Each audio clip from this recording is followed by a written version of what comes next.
Welcome back to Universal Journey Talk, Ep.1, Part 3.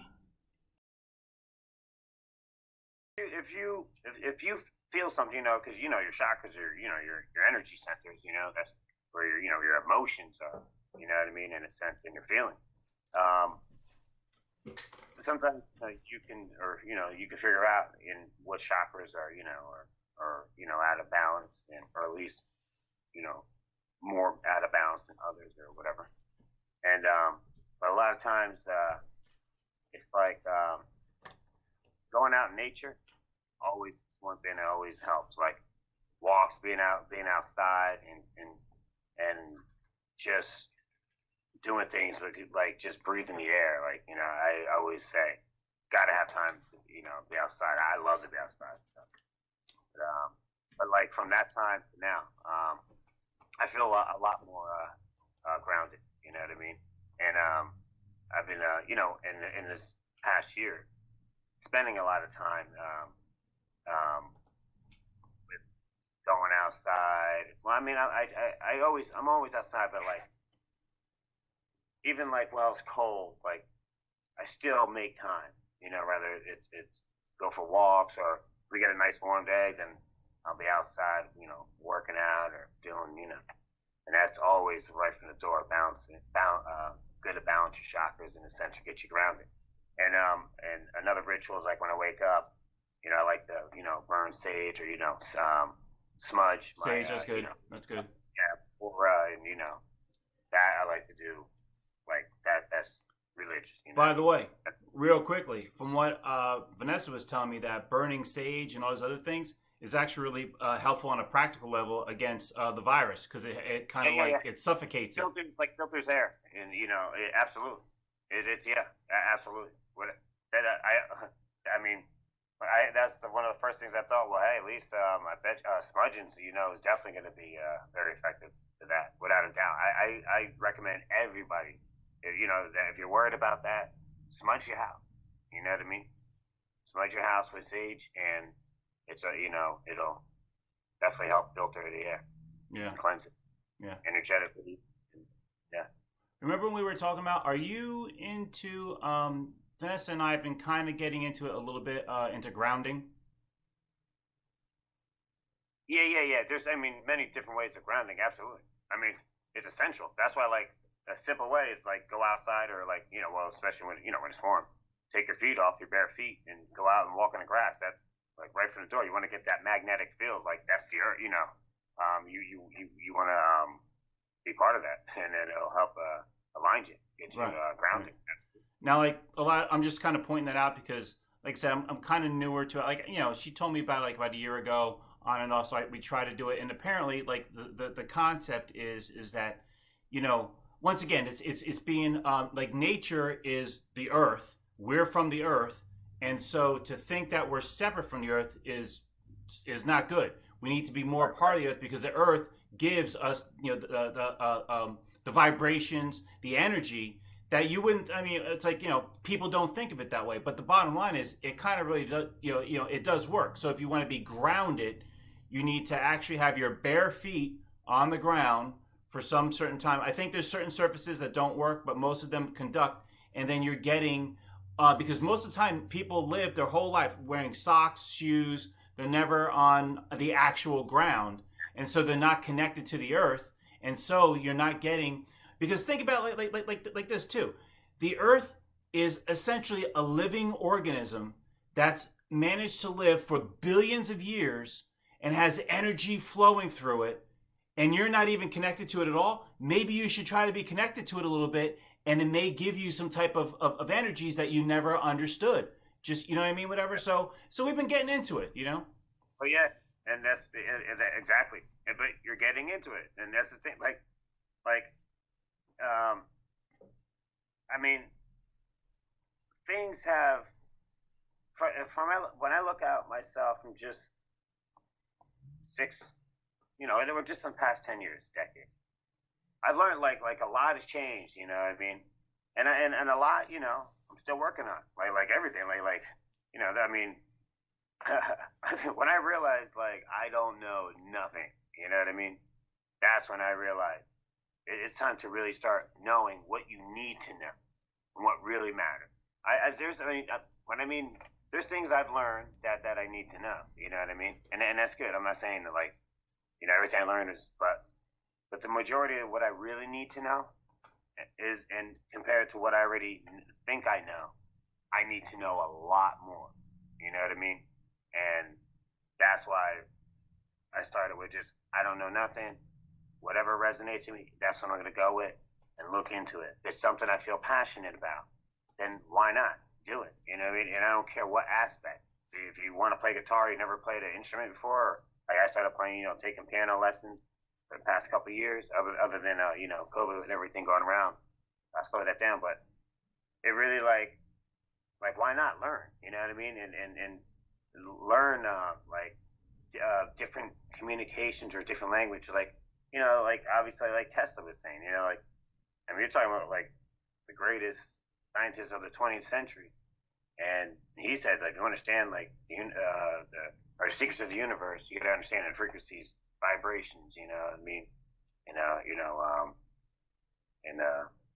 Energy. Yeah. Actually, that's huge. I think we definitely I want to get into like a whole thing about, a vibration, energy, or resonance.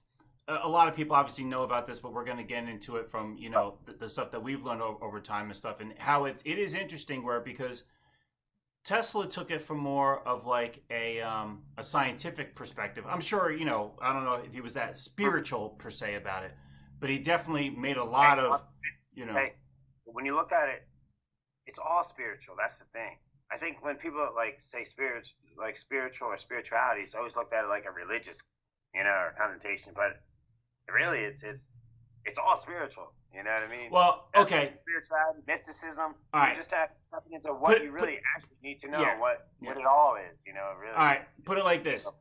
When I'm saying it, I think it actually it's all the same thing. It's just what you want to label it. But I'm just saying, if you want to, for discussion purposes, what I mean, whatever and stuff. Like in other words, a scientist. If you said to a scientist, I want to explain to you spiritually how this, he's going to go, no. If you can't tell me how it works practically and with physics and stuff, you know what I'm saying? So, but I get, I got you.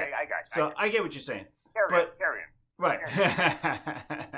Very good. Very good. But no, so to me, it's just like,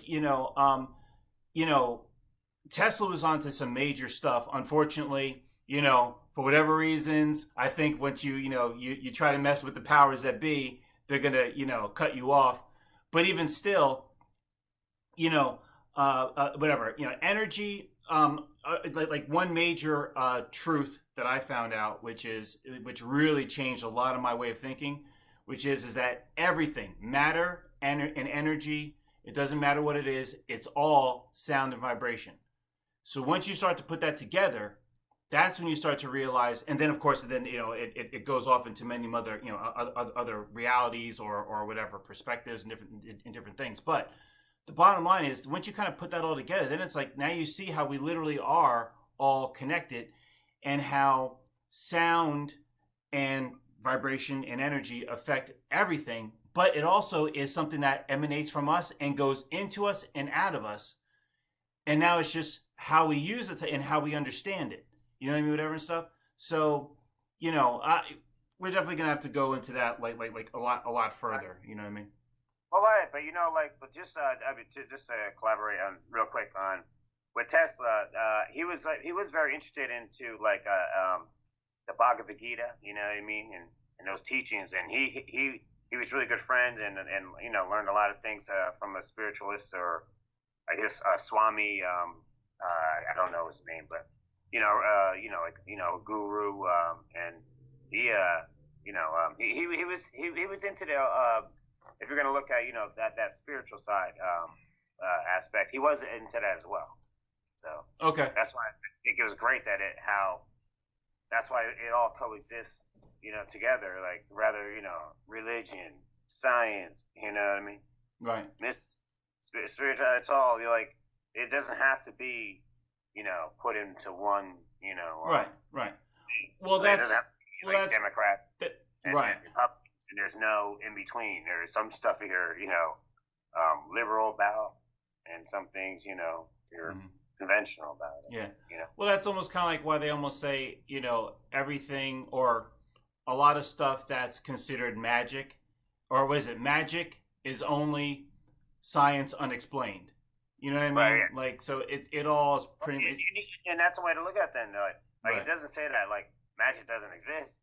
Magic, you don't even have to call it magic. Magic just you could say it's unexplained science. Right. So then science can explain it. That doesn't mean stop there. Then what else? Your soul, what I mean, can probably guide you in a sense of this is where we start getting to faith and understanding ourselves and rather it's laws of attraction and there's many other ways to evolve and consciously and a lot of times that is really to start with thyself and like the Greeks said and know thyself and you really have to look into that and Wasn't then all that the Theocrides, I know think? thyself. Wasn't that Theocrides, I think, that said that or something? Yeah, pretty much they're all saying Doesn't matter. when Yeah. you look at any the Taoists, Buddhists, it's know thyself. Right. The Greeks, Right. the Egyptians, know thyself. You know what I mean? That's even the Christians. You read the Bible, it's saying the same thing. You know what I mean? Yeah. Yeah. So I think we're kind of coming up toward the end of my time, but I just wanted to point out one thing. So I think I want to get into maybe with more of that what we're talking about, but still, I kept wanting to bring it up. I think is that a major problem though that still is going on. Just simply is the word fear.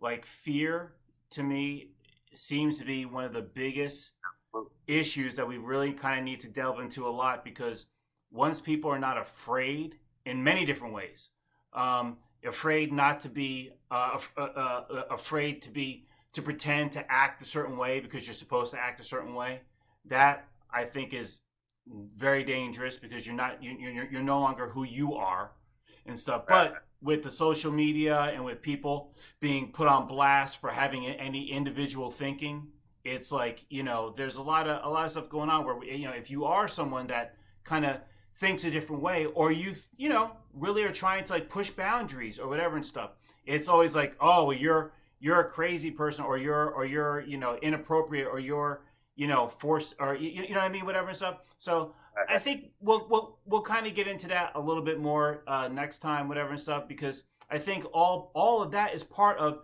when you're courageous for yourself and you're willing to say what you want to say, like you can go through anyone, whatever. I don't know, Jesus. He wasn't very popular at his time, but he stood out because of what he believed in.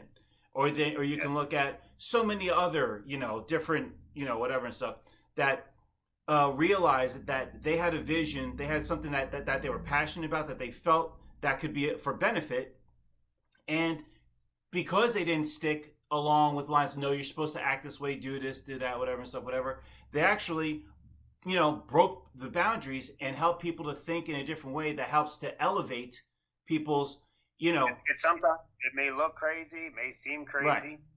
Usually, like Jesus looked as a black sheep, but now, what is the path that everyone's trying to follow after? You know what I mean, or after his death? So it's always the black sheep always seems like the bad guy or whatever. Trying to change things, but in the end, then people start and they want to say things or beat them up in certain ways or put you down or belittle you. But then they start realizing. It works. You're not the black sheep anymore. Yeah. It could be like Bruce Lee teaching people, hey, in MMA, like sometimes you can learn a little more than just one thing. You can be a little more open minded, and then what happened? Well, the whole MMA world is now fighting a whole different style that you see. That's what I mean. Right. Or I always think of maybe that's the best analogy, but looking at it in that way. Yeah, I mean, I don't know too much about like Gandhi, but the only thing that really resonated with me that I found to be amazing about his story was, thanks for watching this segment of the full episode to be posted Saturday at noon. Much more to be discussed in the next part, so give this video a like, leave us your comments and questions for us to reply to in future episodes, and stay notified on the latest episodes by hitting the subscribe button.